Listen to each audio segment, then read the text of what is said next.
Good day mga ka-friendship! For today's video, andito na naman ang galang si Mama Yo sa Southwind Resort. Dito po yan sa Pansol, Laguna. Nakisabit nga lang tayo ng pagsiswimming kaya Ate Apple. Itong makukulit na bata din naman hindi rin papaawat pagdating sa liguan. Kaya naman tayo'y mag-overnight muna dito. Kumuha na rin nga kami ng room nila na good for 5 pero kaming 4 lang po ang nandito kaya maluwag na maluwag talaga kami dito at maliwalas din po dito sa kwarto nila. Tuwang-tuwa naman talaga ang mga batuta ko. Excited na naman. Siyempre tayo magbababa lang ng gamit at tayo bababa na rin para makikain sa kanila at siyempre para makaligo na rin kaagad at ito mga batay nangungulit na nga talaga.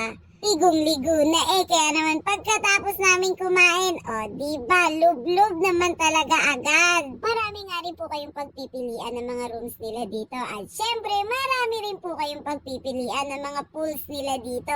Ang kinaganda nga po sa resort na to, araw-araw po sila nagpapalit ng tubig nila.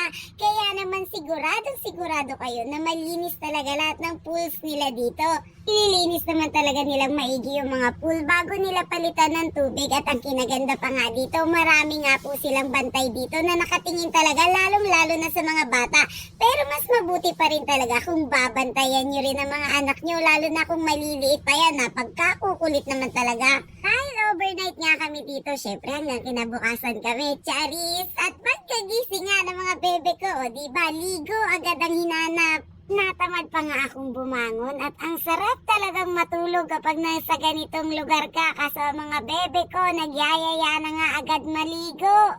Maaga pa nga kaya kukunti pa lang ang tao sa ibaba, ilan lang din ata kaming nag-check-in dito. Mapat din naman kasi ng Monday kaya ang ending absent po ang mga junakis ko ngayon. Tignan mo naman talaga ang ate duday ko, diba? Outfit check! Minsan nga lang din naman silang magsama-sama mga pinsan, medyo busy rin kasi kaya hindi maisingit ang pag-alis. Ganito nga lang sila nakakapag-banding kaya naman nilubos-lubos na talaga nila. At yun lang po for today's video. Kung saan man po umabot ang video ko na ito, paki-comment naman po sa ibaba para naman alam ko kung saan kayo pupuntahan. Charis!